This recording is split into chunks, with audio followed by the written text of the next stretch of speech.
Hello aspirants, कैसे हो सब? बढ़िया। अपन पढ़ रहे थे केमिकल बॉन्डिंग, अपन पढ़ रहे थे और मैंने आपको लास्ट टाइम दिया था, एक होमवर्क दिया था।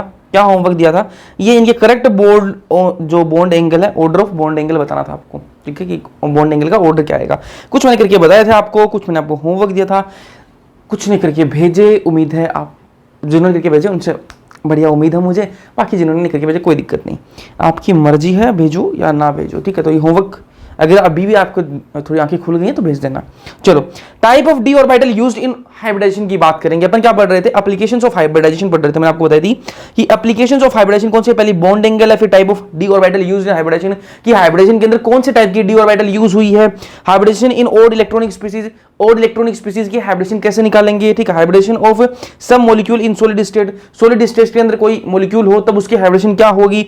एग्जिस्टिंग और नॉन एग्जिस्टिंग मॉलिक्यूल, ये सारी हाइब्रिडेशन की क्या एप्लीकेशंस हैं, इनको अपन एक एक करके क्या करेंगे, पढ़ने वाले हैं। पहले अपन ने बात कर ली भैया बॉन्ड एंगल की, बात अपन कर चुके, ठीक बात है। आज वो बॉन्ड एंगल की थोड़ी सी समरी बता दूंगा ना। चलो, बॉन्ड एंगल, बॉन्ड एंगल कैसे चेक करना है? सबसे पहले आपको हाइब्रिड, आपको कोई मॉलिक्यूल दे दिया भाई, 3 मॉलिक्यूल आपको दे दिए, अब बोला कि भाई इनका क्या है, ऑर्डर बताओ, किसका बॉन्ड एंगल ज्यादा, किसका कम, किसका उससे कम, सबसे कम किसका।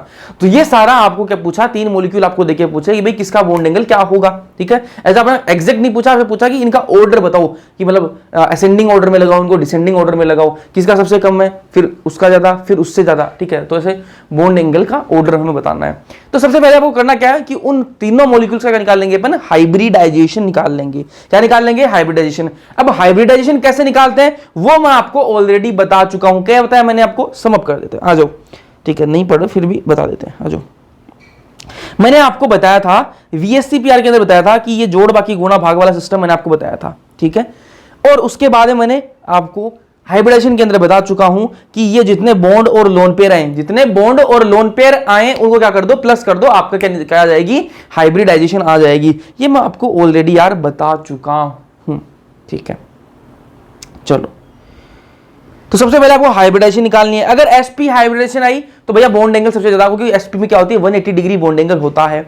अगर sp2 हाइब्रिडेशन आई तो sp से कम होगा लेकिन sp3 से ज्यादा होगा। sp3 हाइब्रिडेशन किसी की आई तो क्या कर दोगे आप, सबसे कम उसका होगा। तो मॉलिक्यूल की आप ऑर्डर बता सकते हो, बॉन्ड एंगल का ऑर्डर बता सकते हो। लेकिन आप ये बोलोगे भैया अगर सेम हो जाए सारे, ये लास्ट लेक्चर का रिपीट कर रहा हूं ना, तो टेंशन मत लेना कि भाई जल्दी जल्दी हो रहा है। अगर ये हो जाए कि 3 मॉलिक्यूल रखे और तीनों की हाइब्रिडेशन जब सेम आ जाए तब क्या करें, तो मैंने कहा तब अब जाओ दूसरी स्टेप पर। अगर हाइब्रिडाइजेशन सेम आ जाए, हाइब्रिडाइजेशन अगर सेम आ जाए तो क्या करो, चेक करो। क्या चेक करो भाई? लोन पेयर चेक कर लो। क्या चेक कर लो? लोन पेयर चेक कर लो। अगर सेंट्रल एटम पर लोन पेयर एब्सेंट हो, अगर सेंट्रल एटम पर लोन पेयर एब्सेंट हो, हाइब्रिडेशन सेम आ गई सबकी, 3 मॉलिक्यूल आपको दिए गए थे, बोला था कि आपको बॉन्ड एंगल बताओ, इनका ऑर्डर बताओ बॉन्ड एंगल का।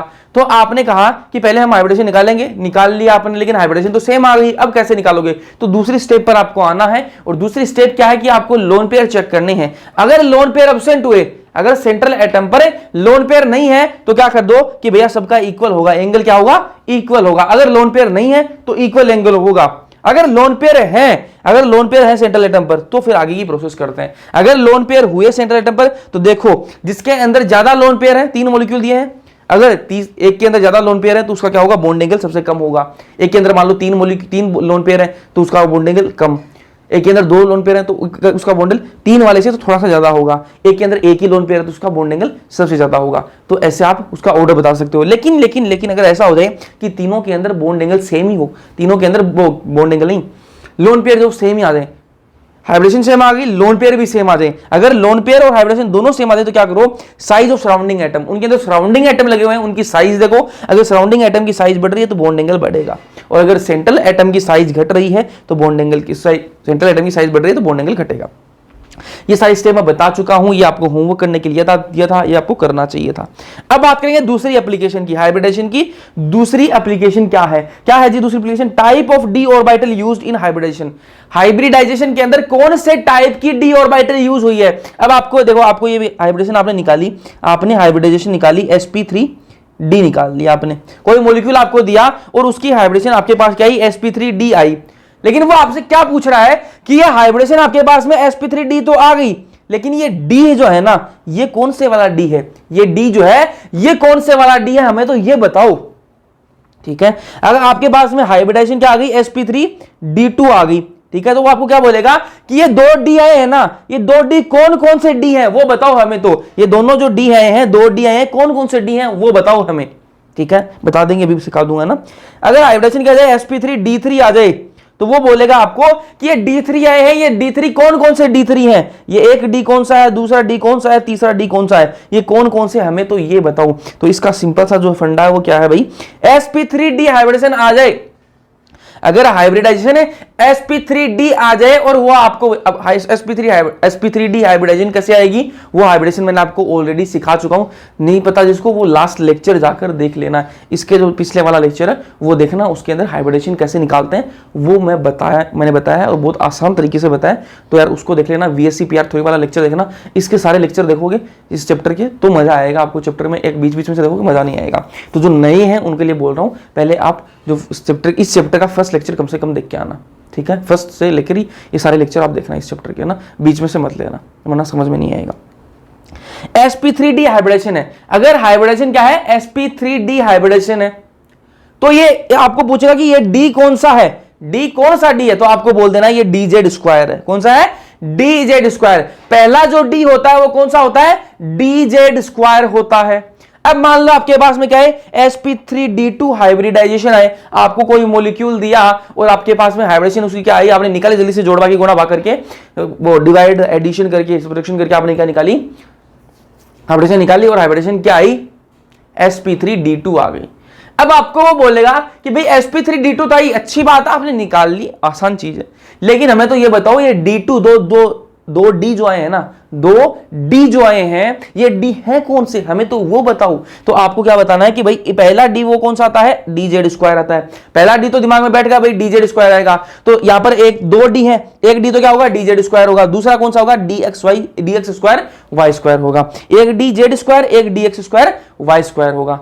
बात समझ में आई। अगर sp3d आए हाइब्रिडेशन तो ये d कौन सा होगा, ये d होगा dz स्क्वायर होगा। अगर sp3d2 आए तो इसमें 2 d हैं, पहला d हमेशा dz स्क्वायर होता है और दूसरा d dx square y square होता है।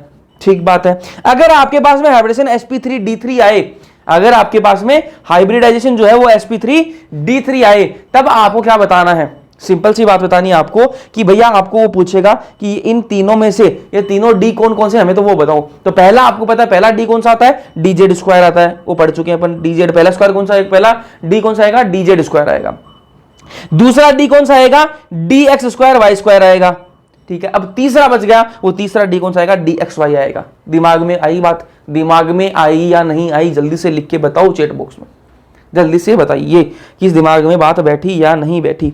मैं बोल रहा हूँ, कुछ नहीं बोल रहा, सिंपल सी बातें बोल रहा हूँ कि आपके पास में हाइब्रिडेशन आए sp3d sp3d2 sp3d3, तो आपको वो बोले कि भैया हमें ये बात बताओ कि इनके अंदर कौन सी ये डी है जो आई है वो कौन सी टाइप की डी है, कौन से टाइप की डी है। तब आपको आसानी से बता देना है कि sp3d आए तो वो पहली डी है, तो पहली डी हमेशा dz स्क्वायर होता है। sp3d2 आए तो इसमें 2 डी है, पहली डी तो dz स्क्वायर होगी और दूसरी डी कौन सी होती है, dx स्क्वायर y स्क्वायर होगी।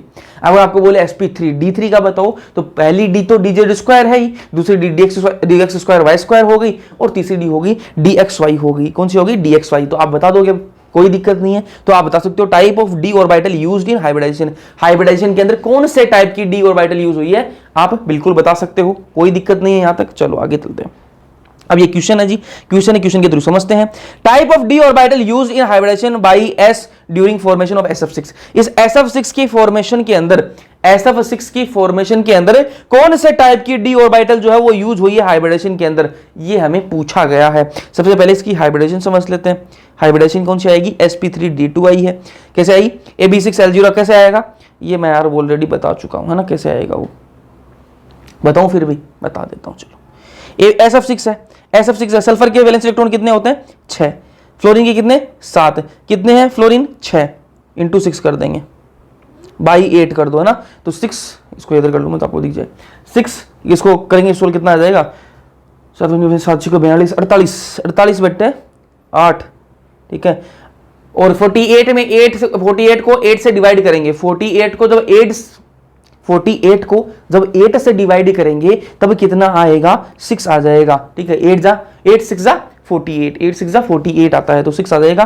तो यहां से क्या आ जाएगा, AB6 AB6L0 लोन पेयर कोई आया नहीं, तो B प्लस L क्या होता है, लोन पेयर और बॉन्ड और लोन पेयर दोनों को मिलाकर जो निकलता है उससे क्या निकालते हैं अपन, हाइब्रिडेशन निकालते हैं। तो यहाँ से क्या जाएगा 6 प्लस 0 कितना जाएगा 6 से क्या आता है sp3d2, ठीक है, sp3d2 अपने पास हाइब्रिडेशन आ गई। अब आपसे वो बोल रहा है, क्या क्वेश्चन में क्या बोल रहा है कि टाइप ऑफ डी ऑर्बिटल, कौन से टाइप की डी ऑर्बिटल यूज हुई है। आपने हाइब्रिडेशन तो जल्दी से निकाल ली, ठीक है, निकाल लिया, sp3d2 आ गई।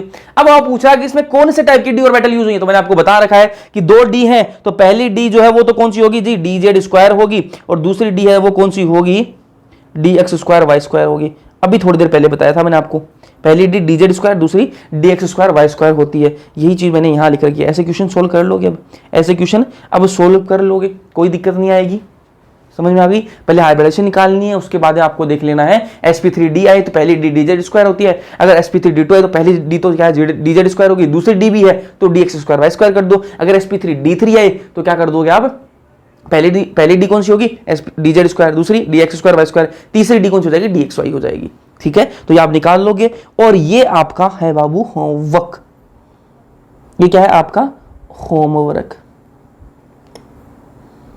ठीक है। इसी को बाबू डीपीपी बोलते हैं, इसी को क्या बोलते हैं डीपीपी। डीपीपी कोई खाने की चीज नहीं है, डीपीपी कोई खाने की चीज नहीं है कि आपको मैं डीपीपी दे दूं आप उसको खा लोगे, भाई क्वेश्चन को ही डीपीपी बोलते हैं, डेली प्रैक्टिस प्रॉब्लम्स, ठीक है। डेली आपको प्रैक्टिस के लिए प्रॉब्लम्स दी जाए, ये प्रॉब्लम है जी, इनको सोल्व करके बताओ, प्रैक्टिस कर लो, यही प्रैक्टिस है, ठीक है।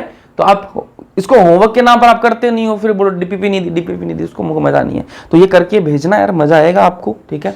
और अभी आपको ये चीज़ें ऐसे बचकानी सी लगती होंगी कि यार होमवर्क कौन देता है ये वो, लेकिन देखना लास्ट में जो कर रहा है ना, जो बच्चा कर रहा है, जो भी स्टूडेंट कर रहा है ये सारी चीज़ें, होमवर्क कर रहा है, ट्यूशंस कर रहा है, उसको देखना लास्ट में बहुत मजा आएगा, बहुत मजा आएगा। और जो नहीं कर रहा ना वो लास्ट में वन शॉट वीडियो ढूंढता रह जाएगा कि वन शॉट मिल जाएगा इसे, और कुछ लास्ट के 10 दिन में आप ढूंढोगे कि भाई एक दिन में मुझे कोई पूरी बायोलॉजी करवा दे, पूरा केमिस्ट्री करवा दे, वो करवाया जाएगा आपको, पूरी बायोलॉजी जो वो करवाई जाएगी एक दिन में करवाई जाएगी। लेकिन वो किसके लिए होगी, वो किसके लिए होगी, ऐसा नहीं कि पूरे दिन पूरे साल वो सोया है उसके लिए वो बायोलॉजी बनी रहेगी, वो केमिस्ट्री की वीडियो बनेगी एक दिन के अंदर पूरी बायोलॉजी केमिस्ट्री, उनके लिए नहीं होगी। उनके लिए होगी जो 3-4 बार ऑलरेडी रिवीजन कर चुके होंगे, और वो अपना क्या है सारा कुछ अपना दिमाग में वो फिल्म चला रहे होंगे, वो क्या है दिमाग में सेट करें, हाँ भाई ये तो पढ़ा था अपने, हाँ सही बता रहे हैं, ठीक है। उनके लिए वो एक दिन की बायोलॉजी होगी, एक दिन की केमिस्ट्री होगी, ठीक है। वरना तो पल्ले नहीं पढ़ना भाई, वरना तो पल्ले पढ़ना। आप नहीं सोचोगे कि भाई पूरे साल जो पढ़ा है, ठीक है, उतना हम कर लेंगे एक दिन में पढ़ के, ना जी ना, ऐसे नहीं होता, ऐसे नहीं होता। अगर आपका ऐसी सोच है तो आज ही दिमाग से निकाल देना, अब नहीं निकालोगे तो एग्जाम में निकाल देना, कोई नहीं, कोई दिक्कत नहीं है, एग्जाम तक निकल जाएगी, है ना, एग्जाम के पास आएगी तब ये बातें आपको याद आएंगी, है ना। चलो, तो ये आपका होमवर्क है दोस्त, ये आपको करना है, ठीक है। चलो आगे चलते हैं। अब बात करेंगे अब निकालते कैसे, पहले यार इनकी हाइब्रिडेशन निकालना, पहले इसकी हाइब्रिडेशन निकालना, और फिर sp3d sp3d2 जो भी आए उसके हिसाब से आपको डी ऑर्बिटल बताने हैं। इसकी निकाल लेना, फिर इसकी निकाल लेना, इसकी हाइब्रिडेशन निकाल लेना, उसके बाद में बता देना।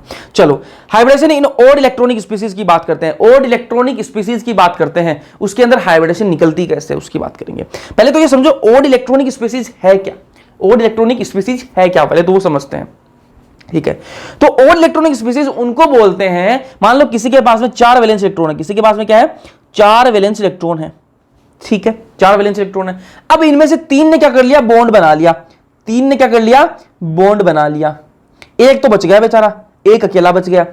4 वैलेंस इलेक्ट्रॉन है, उनमें से 3 ने बॉन्ड बना लिया, एक अकेला बच गया। अगर 2 अकेले बच जाते ना, अगर 2 बॉन्ड यहां पर, 2 इलेक्ट्रॉन यहां पर बच जाते, 2 इलेक्ट्रॉन यहां पर बच जाते, तो वो क्या बन जाता, लोन पेयर बन जाता। अगर दो लोन पेयर कितना कितना बनता है, 2 इलेक्ट्रॉन्स के मिलकर बनता है लोन पेयर। अगर यहां पर 2 इलेक्ट्रॉन बचे हुए होते तो उसको लोन पेयर बना देते अपन, लेकिन यहां पर सिर्फ 1 इलेक्ट्रॉन बना हुआ है, बचा हुआ है, तो ये न तो लोन पेयर है बेचारा, ये ना तो लोन पेयर है बेचारा, ठीक है। इसी को क्या बोलेंगे अपन, ऑड इलेक्ट्रॉनिक स्पीसीज बोलेंगे। ऐसी स्पीसीज जिनके अंदर क्या है, ऑड नंबर ऑफ इलेक्ट्रॉन्स बच गए हैं, जो लोन पेयर तो बन नहीं सकते, ठीक है, उनको क्या बोलेंगे अपन, ऑड इलेक्ट्रॉनिक स्पीसीज बोलेंगे।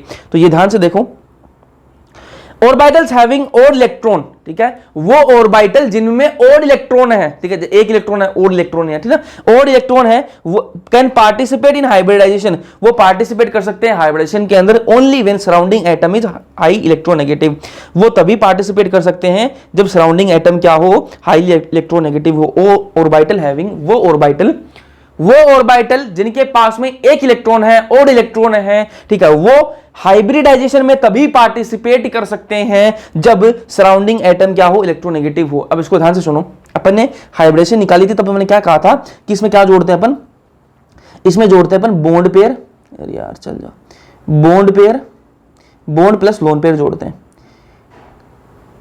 और जो निकलता है ना वही क्या आती है, हाइब्रिडाइजेशन आती है, वही क्या आती है, हाइब्रिडाइजेशन आती है। ये अपन ने बात करी थी। लेकिन मैं क्या बोल रहा हूं कि अगर ये एक ही आ जाए, यहां पर तीन तो बॉन्ड आ गए जी, तीन क्या आ गए, बॉन्ड आ गए, और एक बचा फिर इलेक्ट्रॉन, एक अकेला इलेक्ट्रॉन बच गया। अब इसको अपन हाइब्रिडेशन में जोड़े या नहीं जोड़े, क्योंकि देखो बॉन्ड अपने पास में क्या आ गए, तीन आ गए, प्लस लोन पेयर कोई है नहीं, लोन पेयर तो भाई दो इलेक्ट्रॉन्स का बनता है, लोन पेयर कितने इलेक्ट्रॉन का बनता है, दो इलेक्ट्रॉन्स का। यहां पर दो इलेक्ट्रॉन है नहीं, यहां पर तो एक ही इलेक्ट्रॉन है, यहां पर एक इलेक्ट्रॉन है, तो ये लोन पेयर में गिना नहीं जाएगा। तो इसको अपन हाइब्रिडेशन के अंदर जोड़े कि नहीं जोड़े, जोड़े या नहीं जोड़े, यही यहां पर चल रहा है मैटर। ठीक है, समझ में आई बात। चलो अब इसको कब जोड़ते हैं, अगर ये सराउंडिंग एटम है ना, जो इस एटम से जो सराउंडिंग एटम जुड़ा हुआ है, अगर वो हाई इलेक्ट्रोनेगेटिव है, अगर उसकी इलेक्ट्रोनेगेटिविटी ज्यादा है, तब तो इसको जोड़ देंगे, तब तो इसको एक को क्या कर देंगे, जोड़ देंगे। अगर वो इलेक्ट्रोनेगेटिव नहीं है तब नहीं जोड़ेंगे। इसका देखो इलाज बताता हूं, आ जाओ इधर। ये कार्बन है जी, ये कार्बन है, आप सबको पता है कार्बन के वैलेंस इलेक्ट्रॉन कितने होते हैं, चार होते हैं। कितने होते हैं, चार होते हैं। इसने कितने बॉन्ड बना रखे हैं, एक दो तीन, तीन बॉन्ड बना रखे हैं इसने। कार्बन के वैलेंस इलेक्ट्रॉन कितने, चार होते हैं। इसने बॉन्ड कितने बना रखे हैं, एक दो तीन, तीन बना रखे हैं। एक इलेक्ट्रॉन बेचारा रह गया, एक इलेक्ट्रॉन रह गया। अब वो ना तो लोन पेयर बन पाया, ना उसने वो बॉन्ड बना पाया, अब वो अकेला रह गया। अब उसको हाइब्रिडाइजेशन के अंदर जोड़, अगर लोन पेयर होता तो अपन हाइब्रिडाइजेशन के अंदर जोड़ते उसको, अगर वो लोन पेयर होता तब तो उसको अपन हाइब्रिडाइजेशन के अंदर जोड़ते। लेकिन ये ना तो लोन पेयर है, ना ये बॉन्ड बना पाया, तो अब इसको हाइब्रिडेशन के अंदर जोड़ेंगे या नहीं जोड़ेंगे। तो ध्यान से देखो भाई, ये एक बॉन्ड, ये दो बॉन्ड, ये तीन बॉन्ड, तो तीन तो क्या हो गए, बॉन्ड हो गए जी, तीन तो क्या हो गए, बॉन्ड। अब लोन पेयर कोई है नहीं, बात है इस इलेक्ट्रॉन की, इसको जोड़ूं या नहीं जोड़ूं। तो इसके लिए आपको मैंने बताया, ये ध्यान से सुनो, जब सराउंडिंग एटम हाइड्रोजन होगा ना, जब सराउंडिंग एटम, ये तो क्या होगा, सेंट्रल एटम हो गया आपका, ये क्या सराउंडिंग एटम जो साइड वाले है ना, जब साइड एटम जो है वो हाइड्रोजन होगा और इलेक्ट्रॉनिक हाइब्रिडेशन में पार्टिसिपेट नहीं करेगा, जो और इलेक्ट्रॉन होगा वो हाइब्रिडेशन के अंदर पार्टिसिपेट नहीं करेगा। जब ये सराउंडिंग एटम है ना, जो साइड वाला एटम है वो हाइड्रोजन रहेगा, तब ये वाला इलेक्ट्रॉन जो है वो पार्टिसिपेट नहीं करेगा हाइब्रिडेशन के अंदर। तो यहां पर क्या है, सराउंडिंग एटम कौन है भाई, हाइड्रोजन ही है। यहां पर सराउंडिंग एटम कौन है, हाइड्रोजन ही है, इसलिए ये वाला इलेक्ट्रॉन जो है वो पार्टिसिपेट नहीं करेगा, इसलिए यहां जीरो आ जाएगा। और तीन के लिए क्या आता है, sp2 आती है, sp2 हाइब्रिडेशन इसकी आ जाएगी। ठीक बात है। आगे एक और एग्जांपल देखते हैं। ये देखो भाई, CF3 कार्बन के पास में कितने वैलेंस इलेक्ट्रॉन, चार वैलेंस इलेक्ट्रॉन। कितने बॉन्ड बना रखे हैं, एक दो तीन, तीन ही बॉन्ड बना रखे हैं। एक क्या है यहाँ पर, एक क्या है यहाँ पर, इलेक्ट्रॉन बेचारा अकेला बच गया। अब दो इलेक्ट्रॉन होते तो लोन पेयर बन जाता, तब तो वो हाइब्रिडाइजेशन के अंदर जुड़ जाता। लेकिन एक इलेक्ट्रॉन का क्या करें, एक इलेक्ट्रॉन का क्या करें। साइड एटम देख लो भाई, साइड एटम देख लो, हाइड्रोजन है तो मत जोड़ो, अगर हाइड्रोजन नहीं है तो जोड़ दो। यहां पर देखो साइड एटम में कौन है, फ्लोरीन है जी, कौन है, फ्लोरीन है, फ्लोरीन है तो जोड़ दो, फ्लोरीन है तो जोड़ दो। तो तीन तो क्या यहाँ पर क्या आ गए, बॉन्ड आ गए, एक दो तीन, तीन तो क्या आ गए, बॉन्ड आ गए, प्लस ये इलेक्ट्रॉन क्या है, जोड़ना है, क्योंकि साइड एटम कौन है, फ्लोरीन है, इसलिए जोड़ दिया। क्या देगा, चार, चार की क्या आता है, sp3 हाइब्रिडेशन होती है। यहां से क्या देगी, sp3 हाइब्रिडेशन हो जाएगी। फिर ये देखो भाई, ये देखो क्लोरीन है जी, बीच में सेंट्रल एटम क्या है, क्लोरीन है। ठीक है, अब देखो यहां पर देखो कितने बॉन्ड बना रखे इसने, क्लोरीन के कितने वैलेंस इलेक्ट्रॉन है, 7 होते हैं। ठीक है, यहां के कितने बॉन्ड बना रखे, 1 2 3 4 5 6, 6 बॉन्ड बना लिए, 7 वैलेंस इलेक्ट्रॉन होते हैं इसके, क्लोरीन के। एक इलेक्ट्रॉन बेचारा रह गया, एक इलेक्ट्रॉन का क्या है, रह गया। अब एक इलेक्ट्रॉन रह गया तो वो ना तो लोन पेयर बन पाया, ठीक है, ना वो बॉन्ड बना पाया। तो अब उसको हाइब्रिडाइजेशन के अंदर जोड़े या नहीं जोड़े, हाइब्रिडाइजेशन के अंदर उसको जोड़े या नहीं जोड़े। तो ध्यान से देखो, मैंने कहा कि अगर साइड एटम अगर हाइड्रोजन होगा तब तो नहीं जोड़ेंगे, अगर साइड एटम हाइड्रोजन नहीं हुआ तब जोड़ देंगे। साइड एटम अगर हाइड्रोजन हुआ तब तो नहीं जोड़ेंगे, अगर साइड एटम हाइड्रोजन नहीं हुआ तब जोड़ देंगे। ठीक है, तो यहां पर देखो भाई कितने बॉन्ड है, 3 बॉन्ड है। पाई बॉन्ड को नहीं गिनते, सिग्मा बॉन्ड को ही गिनते हैं ना, इसमें पाई भी है तो पाई को नहीं गिनेंगे, 3 ही बॉन्ड बनेंगे ना। 3 बॉन्ड है, 3 बॉन्ड है। साइड एटम क्या है, ऑक्सीजन है। ठीक है, तो ऑक्सीजन को तो क्या है, जोड़ेंगे, हाइड्रोजन को तो नहीं जोड़ते, बाकी तो सबको जोड़ेंगे। तो यहाँ पर क्या है, इस इलेक्ट्रॉन को भी जोड़ देंगे। कितना आ जाएगा, 4, 4 क्या होता है, sp3। तो यहाँ क्या आ जाएगी, sp3 हाइब्रिडेशन हो जाएगी। कोई दिक्कत है, नहीं होनी चाहिए कोई दिक्कत है। चलो आगे चलते हैं। फिर आगे देखो, NO2 रहे, क्या है, NO2। नाइट्रोजन के वैलेंस इलेक्ट्रॉन कितने होते हैं भाई? नाइट्रोजन के वैलेंस इलेक्ट्रॉन कितने होते हैं? 5 होते हैं। लेकिन यहां पर क्या बना रखा है इसने? कोऑर्डिनेट बॉन्ड बना रखा है। क्या बना रखा है? कोऑर्डिनेट बॉन्ड बना रखा है। इसलिए क्या बचेगा यहां पर? एक ही इलेक्ट्रॉन बचेगा। क्या बचेगा? एक ही इलेक्ट्रॉन बचेगा। तो यहां पर देखो ध्यान से बाबू, यहां से ध्यान से देखो कितने आ जाएंगे? 1 1 2 3। ठीक है, तो ये क्या है? पाई बॉन्ड तो गिना नहीं जाएगा, तो 2 क्या है? बॉन्ड है जी। 2 क्या है? बॉन्ड है। एक ये गिन लेंगे क्योंकि साइड एटम यहां पर क्या है? ऑक्सीजन है। साइड एटम क्या है यहां पर? ऑक्सीजन है। हाइड्रोजन है नहीं। हाइड्रोजन अगर होता तो नहीं जोड़ते, लेकिन हाइड्रोजन नहीं है तो जोड़ लेंगे इसको भी, एक इलेक्ट्रॉन को भी जोड़ लेंगे। एक इसको जोड़ कितना आएगा? 3 3 क्या होता है? sp2 होता है। तो sp2 क्या आ जाएगी? इसकी हाइब्रिडाइजेशन आ जाएगी। तो और इलेक्ट्रॉनिक स्पीशीज समझ में आएगी आपको कि वैसे मॉलिक्यूल्स जिनके अंदर एक इलेक्ट्रॉन बचा हुआ बॉन्ड बन जाएगा, उसके बाद में सिर्फ एक इलेक्ट्रॉन बचता है, लोन पेयर नहीं बचता है, उनको क्या बोलते हैं? ओड इलेक्ट्रॉनिक स्पीशीज कहा जाता है। ऐसी स्पीशीज को क्या बोलते हैं? Odd electronic species. अब उनके अंदर हाइब्रिडेशन के अंदर कौन किसको काउंट करेंगे? उस एक इलेक्ट्रॉन को काउंट करेंगे या नहीं करेंगे? तो उसके लिए सिंपल से जो फंडा है वो क्या है कि भाई अगर हाइड्रोजन जुड़ा हुआ है, साइड एटम के रूप में हाइड्रोजन जुड़ा हुआ है, तब तो उसको नहीं जोड़ेंगे एक इलेक्ट्रॉन को। अगर हाइड्रोजन नहीं है तो जोड़ देंगे, उसे एक इलेक्ट्रॉन जो बचा हुआ है उसको अपन जोड़ देंगे। तो यहां पर थीटा कितना आएगा? ग्रेटर देन 120 डिग्री, 120 डिग्री से ऊपर आएगा। क्यों आता है 120 डिग्री से ऊपर? वो बता देता हूं। sp2 के अंदर आप सबको पता है कि कौन सा कितने एंगल होता है? 120 डिग्री एंगल होता है, 120 डिग्री का एंगल होता है।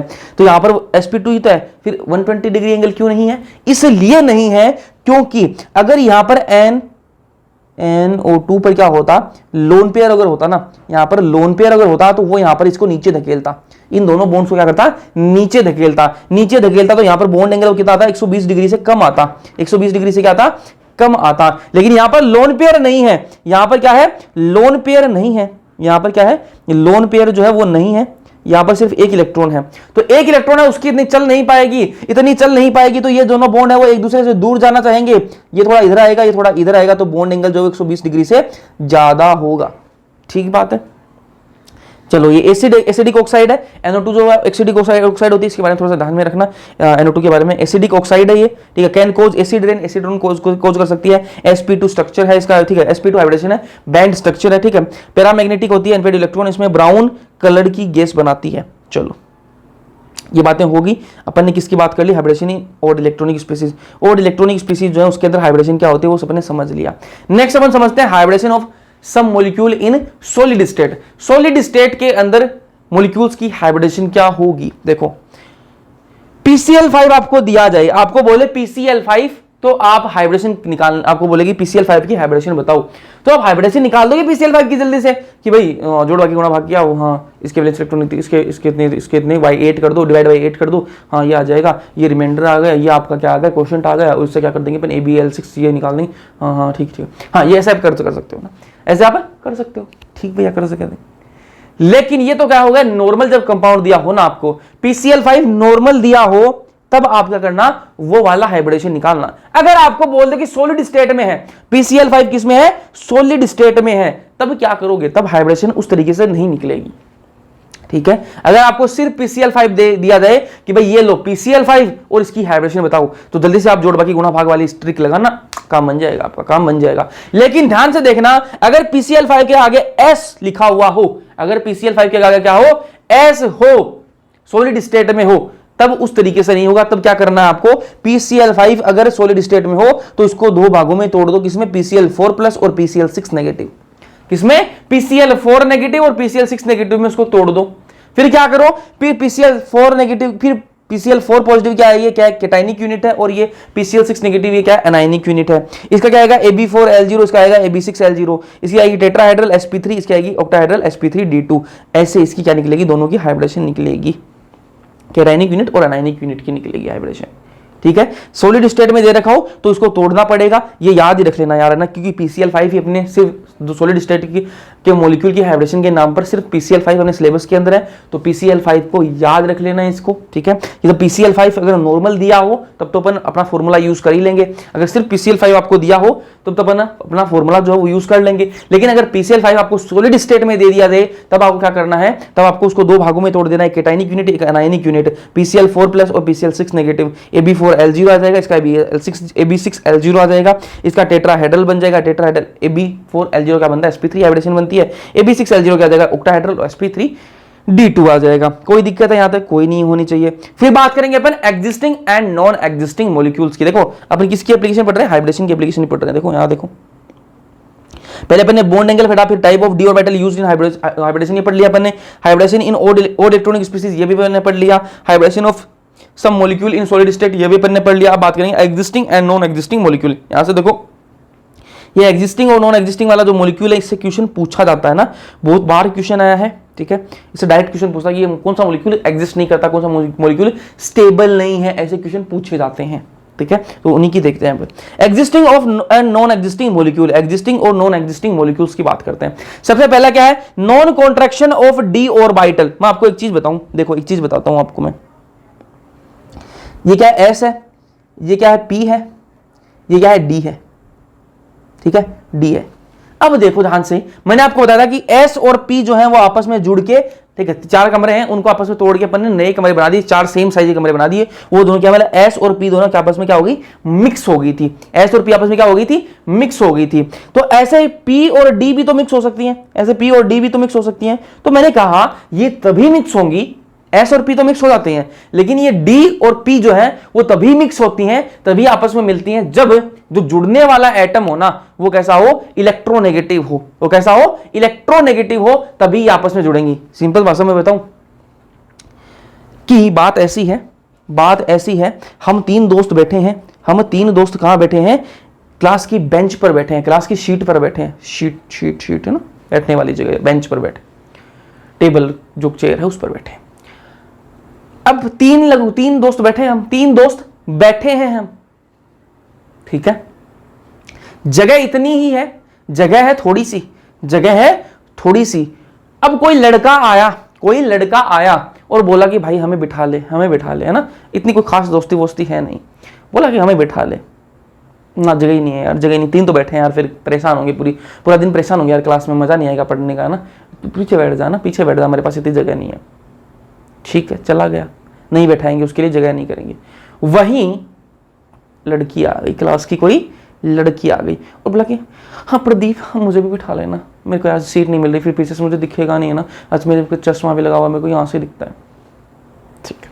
तो वो मेरे को बोले, अब उसके लिए तो जगह करना पड़ेगा, लड़की ने बोला है तो जगह तो करनी पड़ेगी, जगह करनी पड़ेगी। तो हम 3 पहले से बैठे, इतनी जगह नहीं है कि वो लड़की बिठा पाए, तो क्या करेंगे, एक लड़के को गोद में बैठा देंगे, ठीक है, दोनों लड़के आपस में गोद में बैठ जाएंगे, ठीक है। तो उसके लिए जगह करनी जरूरी है, कैसे भी जगह करें, लेकिन उसके लिए जगह करके उसको बैठाएंगे, क्योंकि यहां पर लड़की का मामला है, यहां पर क्या है, लड़की का मामला। लड़की क्या है, इलेक्ट्रोनेगेटिव है, समझो कि वो क्या ऐसा एटम है जो इलेक्ट्रोनेगेटिव है, तो उसके लिए तो जगह कर लेंगे कैसे ना कैसे करके। तो वैसा ही खेल यहां पर है कि अगर एटम, जो जुड़ने वाला एटम है वो इलेक्ट्रोनेगेटिव हुआ, अगर जुड़ने वाला एटम इलेक्ट्रोनेगेटिव हुआ तो क्या कर लेगा, उसके लिए ये डी को अपने साथ में मिला लेगा और उसको भी मिक्स कर लेगा, उसके लिए भी जगह कर लेगा कि हाँ इलेक्ट्रोनेगेटिव हो, आ जाओ जी आ जाओ, तुम्हारे लिए तो जगह ही जगह। अरे कोई नॉन इलेक्ट्रोनेगेटिव, कोई हाइड्रोजन जैसा बोलेगा कि भाई जगह है ना यार, मेरे पास पहले जगह नहीं है यार, पहले से यार बहुत सारे हो रखे हैं मेरे पास में, बहुत सारे एटम मैंने जोड़ रखा है यार, और जगह नहीं है यार, कोई और देख ले यार, और किसी और के साथ में जुड़ जाता हूँ, ठीक है। अभी वो देख लेते हैं, आज यही बात मैंने यहाँ पर बता, जो मैंने आपको एग्जांपल दिया वही चीज यहाँ पर है। If central atom have to use its d orbital, अगर सेंट्रल एटम को अपनी डी ऑर्बिटल यूज करनी है हाइब्रिडेशन में, तो they must be sufficiently contracted and it is only possible when surrounding atom is high electronegative. वो तभी possible हो सकता है जब सराउंडिंग एटम, जो पास आने वाला एटम हो क्या हो, इलेक्ट्रोनेगेटिव हो, तभी हो सकता है। तो यहां पर एग्जिस्टिंग और नॉन एग्जिस्टिंग बात करेंगे, एग्जिस्टिंग और नॉन एग्जिस्टिंग की बात करेंगे। तो देखो एक्सजीएफ 6 है, एक्सजीएफ 6 है जी, ठीक है। अब फ्लोरीन आया, एक्स जो जिनोन है, ठीक है, एक्सी के पास में कौन आया, फ्लोरीन आया और बोला कि एक्सी हमें जोड़ लोगे, हमें जोड़ लोगे।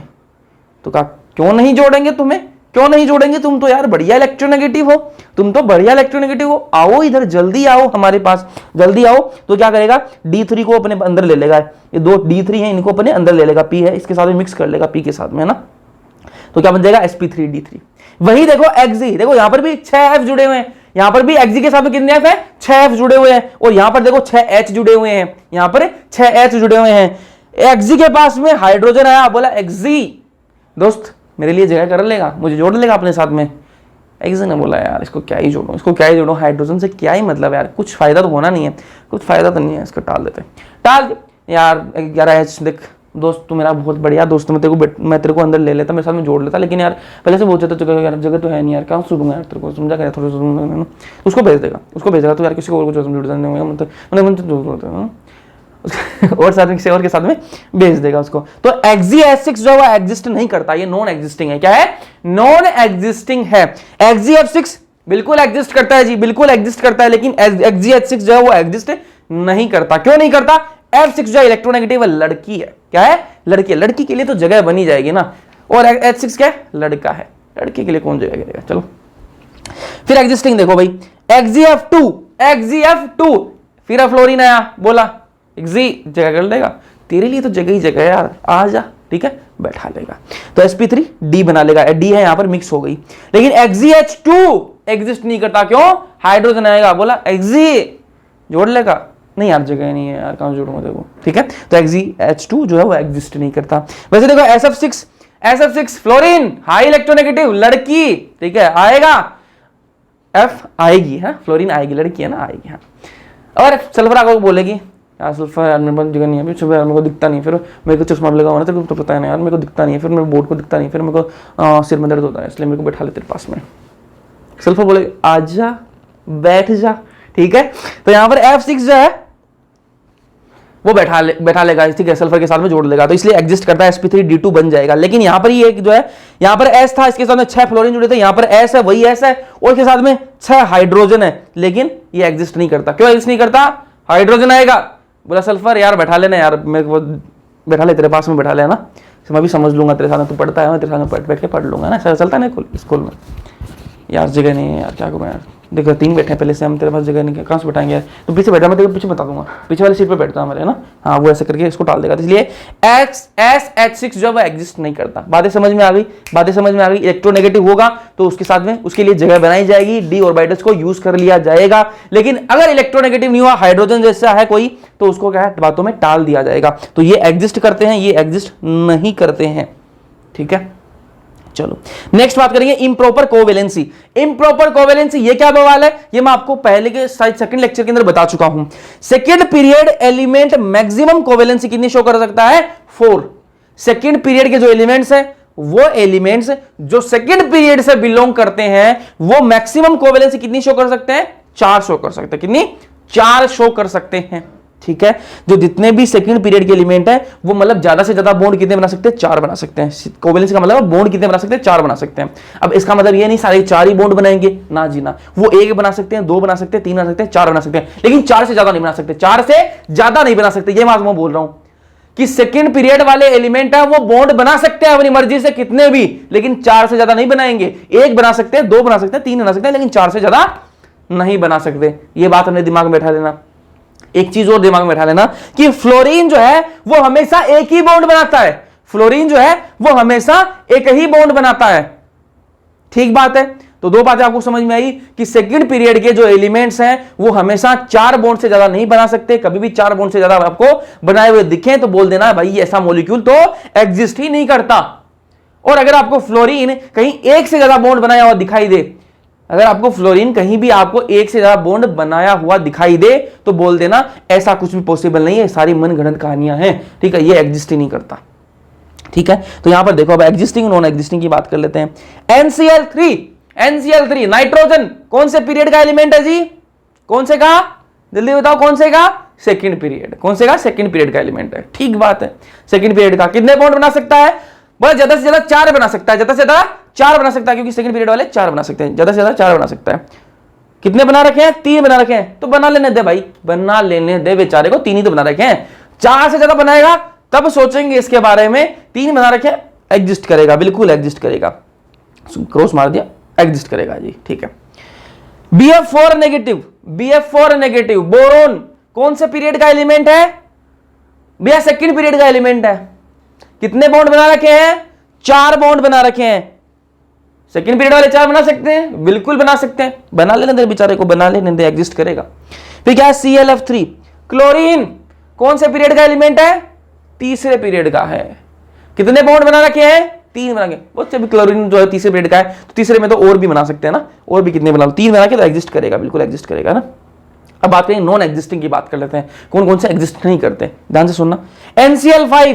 नाइट्रोजन कौन से पीरियड का एलिमेंट है? सुना नहीं, कौन से का है? दूसरे का। कौन से का? दूसरे पीरियड का। ज्यादा ज्यादा कितने बॉन्ड बना सकता है? 4 बॉन्ड बना सकता है भैया। कितने बना रखे हैं इसने? 5 बना रखे हैं। ओहो, ये तो गड़बड़ हो गई, ये तो गड़बड़ हो गई। 4 बॉन्ड ही बना सकता है, इसने 5 कैसे बना लिए? ऐसी तो भाई कोई कहानी होती नहीं है, तो मन गढ़ंत कहानी बना दी। ठीक है, ऐसा तो कुछ होता नहीं, ये तो सारा दोगलापन है। ठीक है, तो ये क्या है भाई, ये तो बिल्कुल नहीं होगा, एग्जिस्ट ही नहीं करेगा। NCl5 कभी एग्जिस्ट नहीं करता। समझ में आ गई बात? फिर क्या है? BF6 3 negative, BF6 3 negative. Boron कौन से पीरियड का एलिमेंट है? दूसरे का। कितने बॉन्ड बना सकता है? ज्यादा ज्यादा 4। कितने बना रखे हैं? 6। ओहो हो, ये क्या हो गया?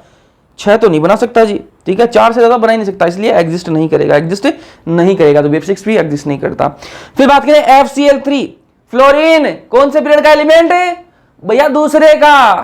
कितने बॉन्ड बना सकता है? भैया 4 बॉन्ड बना सकता है। कितने बॉन्ड बना रखे हैं? 3। एग्जिस्ट करेगा या नहीं करेगा?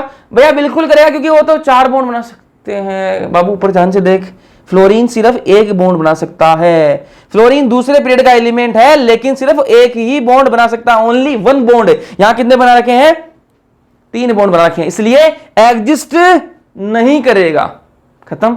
चलो फिर बात करेंगे अपन किसकी? स्टेरिक हिंड्रेंस की बात कर लेते हैं। स्टेरिक हिंड्रेंस, स्टेरिक हिंड्रेंस क्या है? Surrounding atom size large. अगर सराउंडिंग एटम की साइज ज्यादा है, बड़ी बड़ी है साइज, तो क्या होगा? स्टेरिक हिंड्रेंस होगा। क्या होगा? स्टेरिक हिंड्रेंस होगा। एक लड़का है, ठीक है, एक लड़का है जो पतला, थोड़ा ठीक ठाक है ना, मतलब मेरे जैसा है ना, मेरे जैसा। अब उसकी 2 दोस्त हैं, उसकी 2 दोस्त हैं जो क्या है? थोड़ी हेल्दी है, मोटी है। क्या है? थोड़ी हेल्दी है, मोटी है। ठीक है, गलत वे में नहीं, मोटी है। मोटी तो हो ही सकता है ना यार, इंसान मोटा हो सकता है, तो मोटी है वो, फ्रेंड्स हैं। चलो अब उनको क्या है? साथ में बैठना, उनको क्या है? साथ में बैठना है। ठीक है, क्लास में बैठ गए, साथ में क्लास में साथ में बैठ गए। अब क्या है? उस पर क्या है? जगह थोड़ी सी कम है यार, जगह क्या है? कम है।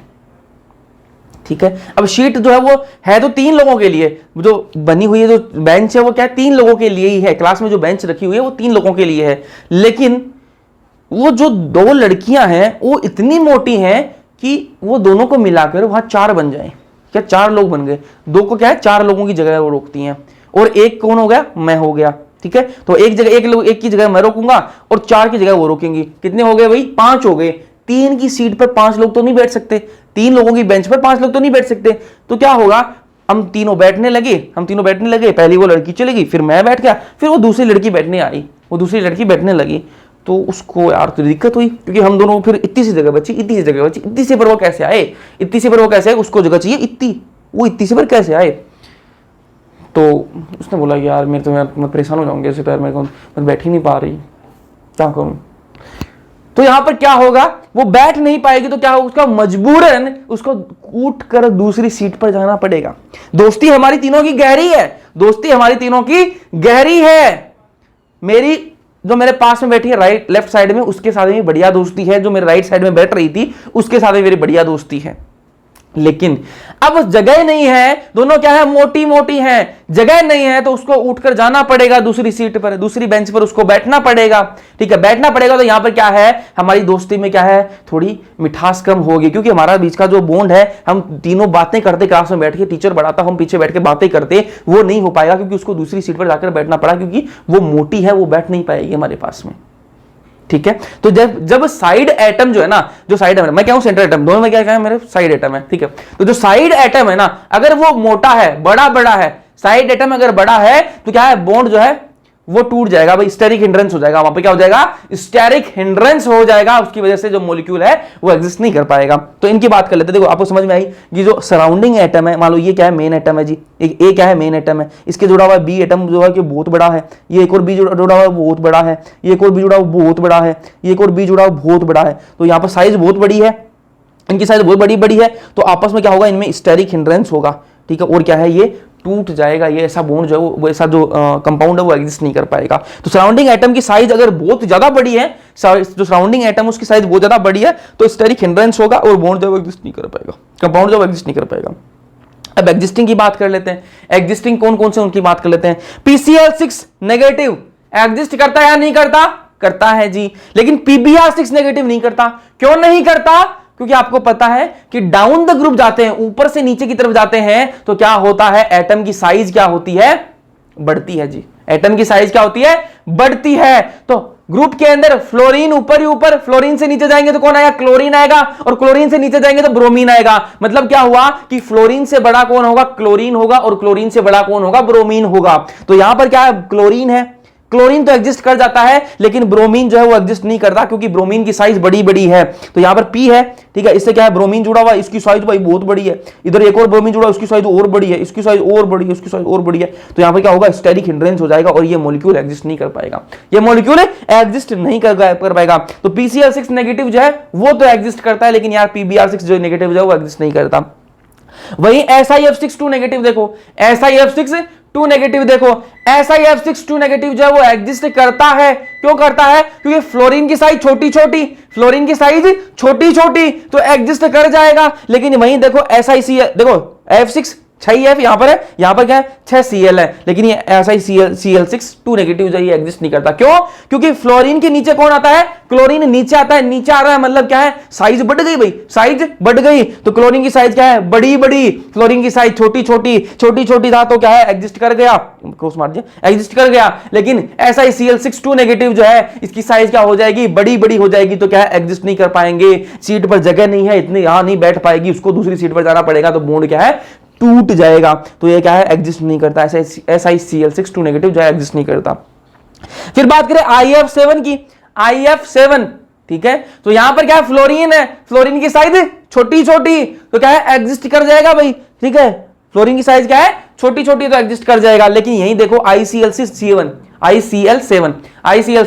फ्लोरीन के नीचे कौन आता है, क्लोरीन, क्लोरीन नीचे आता है, मतलब क्या है, साइज बढ़ रही है भाई, क्लोरीन की साइज फ्लोरीन से ज्यादा होगी, साइज बड़ी बड़ी, तो एग्जिस्ट नहीं कर पाएगा, एग्जिस्ट नहीं कर पाएगा। वहीं बात करें IBr7, अब भाई ICl7 ही जब एग्जिस्ट नहीं कर पाया तो Br7 कैसे करेगा, क्योंकि क्लोरीन के नीचे कौन आता है, Br आता है, ब्रोमीन आता है, तो ब्रोमीन की साइज तो क्लोरीन से और भी बड़ी होती है, तो ये तो बिल्कुल ही नहीं कर पाएगा एग्जिस्ट, कभी नहीं कर पाएगा। तो ये भाई एग्जिस्ट नहीं करते हैं। क्वेश्चन इन पर आता है एग्जाम के अंदर, अब ये क्वेश्चन कर लेते हैं, एग्जाम के अंदर ये क्वेश्चन आया हुआ है, ठीक है, PYQ ही है ये। Which of the following is not stable, इनमें से कौन सा स्टेबल नहीं है वो आपको बताना है। अभी अभी जस्ट बात करके आए यार, है ना, आपको बताना है, जल्दी से बताओ आंसर, जल्दी से आपका आंसर आना चाहिए चैट में, जल्दी से आपका आंसर आना चाहिए। इनमें से कौन सा स्टेबल नहीं है, जल्दी से बताओ। SiF6 नेगेटिव एग्जिस्ट करता है, बिल्कुल, अभी बताया मैंने आपको, SiF6 नेगेटिव करता है, बिल्कुल करता है। GeCl6 नेगेटिव करता है, बिल्कुल करता है। SnOH6 नेगेटिव करता है, बिल्कुल करता है। SiCl6 नेगेटिव, अभी बताया यार मैंने आपको, SiCl6 नेगेटिव जो एग्जिस्ट नहीं करता, इसलिए डी ऑप्शन जो करेक्ट हो जाएगा इसके अंदर। तो ऐसे क्वेश्चन पूछे जाते हैं, कौन सा एग्जिस्ट करता है, कौन सा नहीं करता, तो आपको पता होना चाहिए, ठीक है। इसके आगे पढ़ेंगे अपन नेक्स्ट लेक्चर के अंदर। लेक्चर कैसा लगा कमेंट करके जरूर बताना। वीडियो पसंद है लाइक कर देना, अपने दोस्तों के साथ शेयर कर देना। बाकी मिलते हैं नेक्स्ट लेक्चर के अंदर, तब तक के लिए पढ़ते रहो और होमवर्क कर लेना।